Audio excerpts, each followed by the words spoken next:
May tumatawa sa kapitbahay mga animal. Ayan, nandito ngayon tayo sa kusina ni Ate Lilian ng kagulo-gulo. Ang aming mga nagpangyari ito para kami din anan sa Baguio. Nagluto na kami ng pochino, tapos na kami.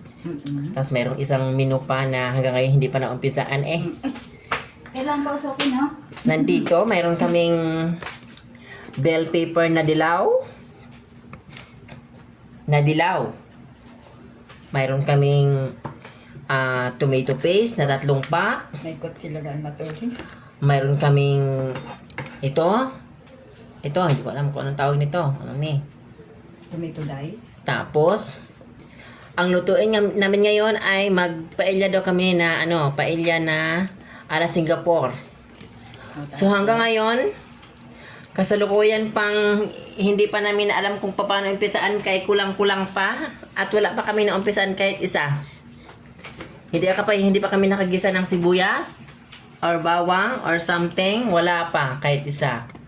So ang mga bisita ay parating na po. Ay hindi pa kami nakaluto. So ang kakainin ng bisita ay paper plate na lang.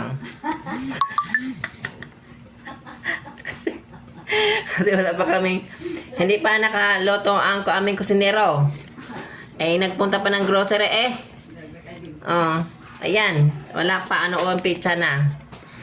So ayan, sa amin luto na, sa kanya hindi pa luto. Ganon. So nandun pa yung aming hipon sa loob ay namumula na. Kanina pa yon.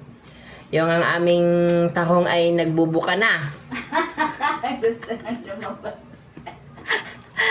Bumubuka na yung tahong, hindi pa luto, bumubuka na. Patay na. Gusto lumabas. Ay, yung aming chicken ay may buhok pa. hindi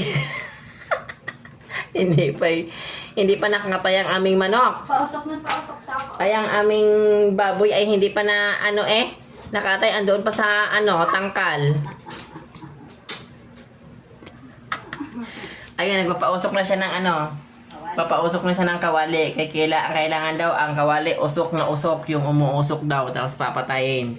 Hindi ko alam po kung paano ang procedure sa pagluluto ng kanyang paella. Bakit kailangan sunugin ang kaldero bago igisa ang mga sahog. So, kailangan daw muna ipasunugin ang kaldero bago magisa So, hindi ko siya maintindihan kung bakit siya sunugin muna ang kaldero bago ilagay ang mga bawang at sibuyas at ang manok. At kung ano-ano pa.